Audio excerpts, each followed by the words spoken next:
كل سنة وانتم طيبين، وإن شاء الله يكون رمضان كريم عليكم. عايز أشارك معاكم 3 حاجات سمعتها وحسيت إن هي حلوة قوي، وإن شاء الله تكون رسالة ليا وليكم يا اللي بتسمعوا الفيديو، عشان رمضان ده يكون مختلف أو يكون غير، وحاجات سهلة وبسيطة جدا. رقم 1، تحسين العمل. احنا كده كده كلنا إن شاء الله بإذن الله هنصوم، وكده كده كلنا هنصلي، وكده كده إن شاء الله كلنا هنصلي تراويح. عايزين السنة دي ناخد نية من دلوقتي إن أنا هصوم حلو. أنا بجد السنة دي عايز أبقى مركز في الصيام، أنا صايم لله. سيدنا النبي قال: من صام رمضان إيمانا واحتسابا. يعني إيه إيمانا واحتسابا؟ يعني مركز إن هو صايم لربنا، هو محتسب العمل ده لربنا. يا رب أنا صايم، يا رب أنا هحاول أغض بصري، يا رب أنا هحاول فليكن خيرا أو ليصمت، يا رب أنا مش هغتاب حد، يا رب أنا مش هجيب في سيرة حد. أنا مركز إن أنا صايم بجد 30 يوم إيمانا واحتسابا. لما اجي اصلي انا كده كده هصلي، كده كده هخش اصلي التراويح سواء نص ساعه ولا ساعه. ليه ما احاولش ان انا اكون مركز، اعيش مع القران؟ كده كده هقرا قران. اللي فيكم هيختم ربنا يا رب يكمل له على خير، ويختم اللي هيختم مره واتنين.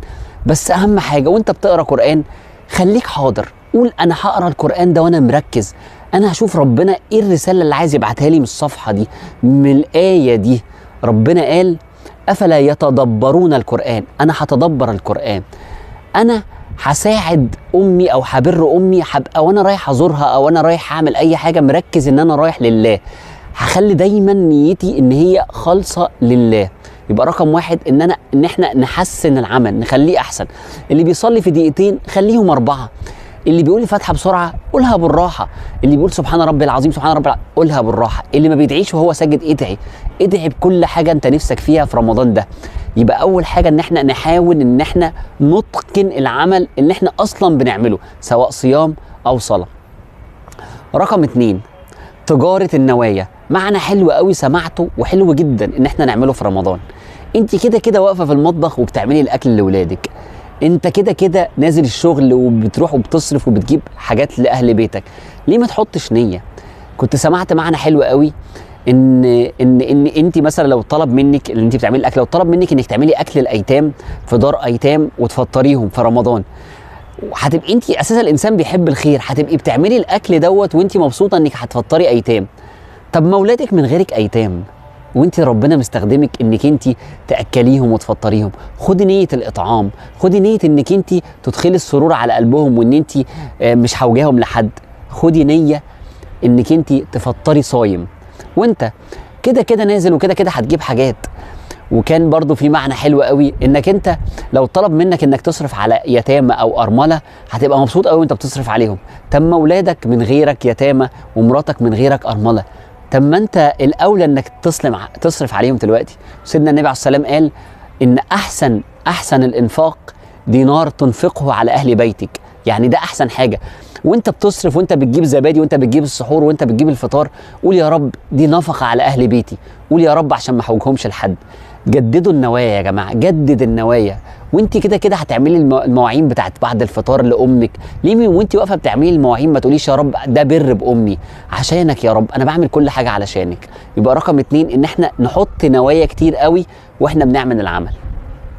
رقم 3 اللي هي الاعمال الموازيه. بمعنى ايه الكلام ده؟ وانت في رمضان وانت في شغلك وانت رايح كليتك معاك مصحفك، ما انت كده كده في المواصلات اقرا في المصحف بتدبر، او حط سماعه في ودنك اسمع درس. وانت واقفه في المطبخ كده كده بتعملي الاكل، كده كده بتغسلي المواعين، ليه ما تشغليش الموبايل بتاعك على اي درس، على شيخ، تقعدي تتعرفي على ربنا. تسمعي سلسله دروس، مثلا انصحكم بسلسله دروس مثلا دكتور محمد راتب النابلسي اسماء الله الحسنى، هتتعرفي على ربنا. اعملوا اعمال موازيه لان انتوا كده كده بتعملوا اعمالكم وانت في شغلك.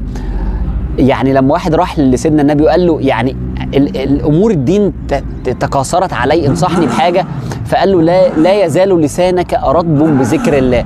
ليه ما تبقاش وانت شغال بتذكر ربنا؟ ليه ما تبقاش حاطط سماعه في ودنك وانت بتسمع درس؟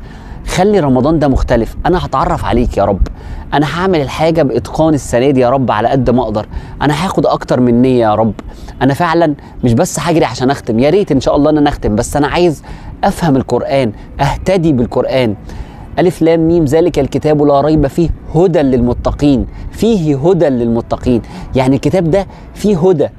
اقرا بنيه انك انت تتعرف على ربنا. يبقى 3 اعمال عشان نخش في رمضان دوت ونطلع مختلفين، ويطلع ربنا غفر لنا ذنوبنا، ان احنا نكون مركزين قوي واحنا بنعملهم. ربنا يبارك فيكم ويحفظكم ويجعله احلى رمضان مر عليكم وعلى حبايبكم، وكل سنه وانتم طيبين. شكرا، سلام.